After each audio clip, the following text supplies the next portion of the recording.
Hello students, welcome to my channel study with hello Suman. तो आज का ये वीडियो बहुत इंपॉर्टेंट होने वाला है क्योंकि हम लोग क्विक रिवीजन कर रहे हैं बोर्ड एग्जाम के लिए। ठीक है, तो आपका जो देखिए इस टाइप का क्वेश्चन, जितना भी क्वेश्चन आपका आएगा इंपॉर्टेंट क्वेश्चन, वो सारा क्वेश्चन मैं आपके सामने शेयर करके जाऊंगा, आपको मैं बता के जाऊंगा, आपको मैं पूरा डिटेल समझा के जाऊंगा। ठीक है, तो सबसे पहला क्वेश्चन आपके सामने आ रहा है कि अभाज्य गुणनखंड विधि द्वारा 96 और 404 का एचसीएफ और एलसीएम कैसे निकालते हैं। तो इंपॉर्टेंट क्वेश्चन है ये सब, आपका दो दो मार्क्स के लिए क्वेश्चन पूछा जाता है, तो ध्यान से आप लोग इसको बनाते हुए चलिएगा। ठीक है, तो सबसे पहले देखिए हम लोग क्या करेंगे, 96 का क्या करेंगे, अभाज्य गुणनखंड निकालेंगे। आप डायरेक्ट ही अभाज्य गुणनखंड मत निकाल लीजिएगा क्योंकि आपको एग्जाम में इस तरीके से पूरा लिख के दिखाना पड़ेगा। ठीक है, तो 96 का अभाज्य गुणनखंड कीजिएगा, यानी कि आप 96 का एलसीएम लीजिएगा।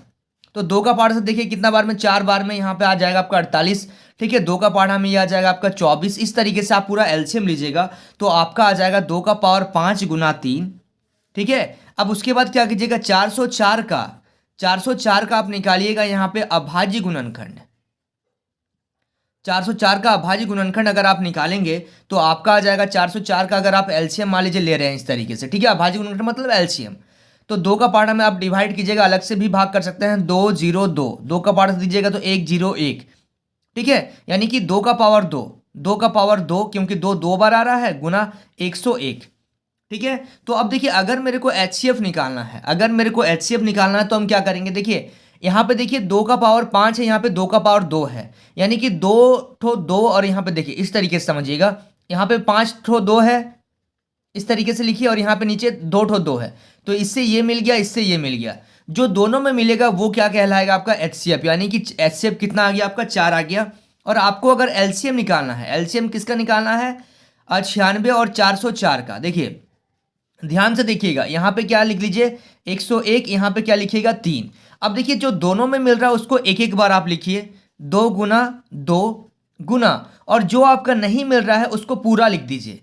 तो देखिए ये दोनों में है, 2 इससे मिला तो एक बार, ये इससे मिला तो एक बार। अब जो जो बचा हुआ उसको लिख लीजिए, तो 1 2 3, यहाँ पे 3 ठो 2 बचा हुआ है, एक ठो 3 बचा हुआ है, और एक ठो 101 बचा हुआ है। आप इसको गुना कर लीजिए पूरा, 2 दूनी 4, 4 दूनी 8, 8 दूनी 16, 16 दूनी 32, 32 गुना 303। आप इसको गुना कीजिएगा तो आपका आ जाएगा 9696 आंसर। ठीक है, समझ में आ रहा है आप लोगों को, बहुत ही सिंपल क्वेश्चन है, आप लोग ध्यान से इसको बनाते हुए चलिएगा। ठीक है, ध्यान से बनाइएगा, ये सब क्वेश्चन को, इंपॉर्टेंट क्वेश्चन है। चलिए इससे रिलेटेड कितने सारे क्वेश्चन आए हुए हैं उसको मैं सारा डिस्कस कर ले रहा हूँ। चलिए तो देखते हैं सेकंड नंबर क्वेश्चन। देखिए सेकंड नंबर क्वेश्चन में भी दिया गया है कि 26 और 91 का अभाज्य गुणनखंड विधि द्वारा एचसीएफ और एलसीएम निकालिए। ठीक है, तो ये सब क्वेश्चन आप समझ के ना, आपका ये 2 मार्क्स आप क्या कर सकते हैं, पूरा पक्का कर सकते हैं, एकदम आपका बना सकते हैं अपना। तो 26 का एलसीएम लीजिएगा तो आ जाएगा 2 गुना 13। अच्छा 91 का एलसीएम लीजिएगा तो आ जाएगा आपका 7 गुना 13। तो आपको बताना है एचसीएफ, तो एचसीएफ बताइएगा 26 और 91 का। तो एचसीएफ में मैंने क्या बोला, जो दोनों में मिल रहा है वो आपका एचसीएफ हो जाएगा, यानी कि एचसीएफ हो गया आपका 13। और एलसीएम निकालिएगा 26 और 91 का, तो कितना आ जाएगा। तो देखिए जो दोनों में मिल रहा है वो तो एक बार आएगा, और जो नहीं मिल रहा उसको भी आप एक एक बार लिखिए। ठीक है, तो 13 दूनी कितना आ जाएगा, 13 दूनी 26 इंटू 7, तो ये आ जाएगा 182, आपका आ गया फाइनल आंसर। ठीक है, समझ पा रहे हैं आप लोग। चलिए नोट कीजिए इस क्वेश्चन को, अभी हम लोग थर्ड नंबर क्वेश्चन को सॉल्व कर ले रहे हैं। देखिए आपका थर्ड नंबर क्वेश्चन में आपको दिया जा रहा है कि 336 और 54 का अभाज्य गुणनखंड विधि द्वारा एचसीएफ और एलसीएम निकालिए। देखिए किस किस तरीके से क्वेश्चन आपको दिया जाएगा, सारा वैरायटी का क्वेश्चन कर रहे हैं, और मैं एक एक टाइप का 5 क्वेश्चन करवा रहा हूं, और ये पांचों क्वेश्चन इंपॉर्टेंट है। ठीक है, इसी में से आपका बोर्ड एग्जाम में भी आएगा। तो 336 का अगर आप एलसीएम निकालिएगा तो आ जाएगा 2 गुना 2 गुना 2 गुना 2 गुना 3 गुना 7। ठीक है, और 54 का अगर आप एलसीएम निकालेंगे तो आ जाएगा आपका 2 गुना 3 गुना 3 गुना 3। ठीक है, तो अभी आपको निकालना है, चूंकि आप लिखिएगा एचसीएफ बराबर, यानी कि 336 और 54 का एचसीएफ बराबर आपका क्या आ जाएगा, जो दोनों में मिल रहा है एक बार लिखिए, ये दोनों में मिल रहा है देखिए एक बार लिखिए, यानी कि 2 गुना 3 दोनों में मिल रहा है, तो ये आ गया आपका एचसीएफ 6। और आप लिखिएगा यहाँ पे एलसीएम, तो एलसीएम लिखिएगा 336 और 54 का एलसीएम, तो एलसीएम में कितना आ जाएगा, जो दोनों में आ रहा है वो तो आप लिखिएगा ही 2 गुना 3। ठीक है, अब आप क्या कीजिएगा, यहाँ पे लिखिएगा जो जो बाकी है उसको भी लिखिएगा, 1 2 3, यानी कि 2 गुना 2 गुना 2 कितना आ जाएगा, यहाँ पे लिख दीजिए आप। उसके बाद यहाँ पे क्या बच रहा है, 7 बच रहा है, और यहाँ पे क्या बच रहा है आपका 3 गुना 3। तो यानी कि आज आप लिखिएगा इसको टोटल, अगर आप इसको गुना कीजिएगा तो आपका आ जाएगा 3024। ठीक है, चलिए समझ में आ रहा आप लोगों को। चलिए इसके बाद हम लोग देखते हैं 4 नंबर क्वेश्चन को। देखिए 4 नंबर क्वेश्चन को ध्यान से देखिएगा। संख्याओं 6 और 20 के अभाज्य गुणनखंड विधि से एचसीएफ और एलसीएम ज्ञात कीजिए। कैसे करेंगे बोलिए। संख्या 6 और 20 के अभाज्य गुणनखंड विधि से, अभाज्य गुणनखंड विधि से आपको क्या करना है, एचसीएफ और एलसीएम निकालना है। तो यहाँ पे क्या करेंगे, सबसे पहले लिखिएगा 6 का अभाज्य गुणनखंड क्या होता है। इस तरीके से भी आप लिख सकते हैं या फिर आप डायरेक्टली भी कर सकते हैं, कोई दिक्कत नहीं है। ठीक है, तो 6 का अभाज्य गुणनखंड कीजिएगा तो 2 गुना 3 आएगा, और आपका 20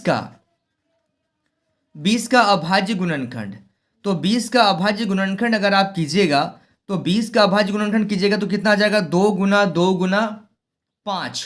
ठीक है, अब यहाँ पे लिखिएगा चूंकि एचसीएफ निकालना है किसका, 6 और 20 का, 6 और 20 का एचसीएफ निकालेंगे तो ये दोनों को एक साथ रखिएगा। तो एचसीएफ अगर निकालेंगे 6 और 20 का तो कितना आ जाएगा, एचसीएफ जो दोनों में मिल रहा है वो आपका आ जाएगा एचसीएफ। ठीक है, 6 और 20 का एचसीएफ कितना आ जाएगा, 2 आ जाएगा, और आपका एलसीएम कितना आ जाएगा 6 और 20 का। तो 6 और 20 का एलसीएम का अगर बात करेंगे तो एलसीएम का अगर बात करेंगे, जैसे यहाँ पे आ गया 2 गुना 3 गुना 2 गुना 5, 2 गुना 3 गुना 2 गुना 5, यानी कि आपका 5 दूनी 10, 10 छक 60, यानी कि 60 आ गया आपका एलसीएम। ठीक है, समझ में आ रहा ना आप लोगों को पूरा। ठीक है, इसको प्रैक्टिस कर लीजिए ना आप, अगर एक बार देख लेंगे ना इसको तो आप इसको पूरा एकदम एग्जाम में जरूर आप कर पाएंगे। ठीक है, चलिए एक लास्ट क्वेश्चन इसी टाइप का हम लोग कर लेते हैं, वो भी इंपॉर्टेंट है। देखिए क्वेश्चन आपको किसी भी तरीके से दिया जा सकता है, ये यूनिक क्वेश्चन देखिए मैं आपके सामने अभी सॉल्व करूंगा। तो आपको एचसीएफ दिया गया है 306 और 657 का एचसीएफ दिया गया है 9, और आपको बोला जा रहा है कि एलसीएम निकालिए। ठीक है, तो कैसे सॉल्व करेंगे, ठीक है कैसे सॉल्व करेंगे इस क्वेश्चन को, ध्यान से देखिएगा। तो हम लोगों को ये पता है कि दो संख्याओं का गुणनफल बराबर, ये एक फॉर्मूला आप लोगों को मैं पढ़ाया था। ठीक है, दो संख्याओं का गुणनफल बराबर एचसीएफ गुना एलसीएम होता है।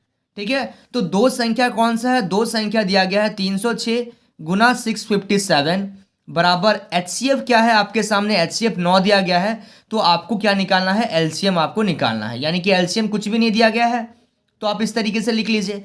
अब 9 को आप इधर भेज दीजिए, यानी कि 306 गुना 657 बटा क्या है 9 आ गया, क्योंकि गुना में तो इधर आ जाएगा तो भाग में हो जाएगा, बराबर आप क्या लिखिएगा एलसीएम 306 गुना 657 का। अब आप क्या कीजिए, 3 का पारा से इसको कैंसिल कर दीजिए, 3 दूनी 3 तिया 9, 3 एकम 3 0 2, ये फिर से 3 का पारा से कैंसिल हो जाएगा, 3 तिया 9, 3 चौके 12। अब आप क्या कीजिएगा 34 को गुना कर लीजिएगा 657 के साथ, 34 को गुना कर लीजिएगा तो आपका आ जाएगा, यहाँ पे आपका क्या निकल के आ जाएगा, एलसीएम निकल के आ जाएगा, यानी कि इसको मल्टीप्लाई कीजिएगा तो 22 33 8, यानी कि 22,338 आ जाएगा आपका एलसीएम। ठीक है, तो एलसीएम आपका ये निकल जाएगा। ठीक है, समझ में आ रहा। तो आपको किसी भी तरीके से आपके सामने क्वेश्चन दिया जा सकता है, बट ये है कि आप अगर कंसेप्ट क्लियर रखिएगा तो कोई भी क्वेश्चन आप नहीं छोड़ेंगे। ठीक है, तो ये था अभाज्य गुणनखंड विधि से जितने सारे भी टाइप आपके सामने आ रहे हैं और जितने सारे भी इंपॉर्टेंट क्वेश्चन है सभी को हम लोगों ने क्या किया, पूरा डिटेल डिस्कस किया है। आई होप आप लोगों को इस वीडियो से काफी फायदा मिलेगा आप लोगों को। ठीक है, तो वीडियो पसंद आता है तो वीडियो को लाइक कीजिएगा, और चैनल पर अगर पहली बार आए हैं तो इस चैनल को सब्सक्राइब जरूर कीजिए।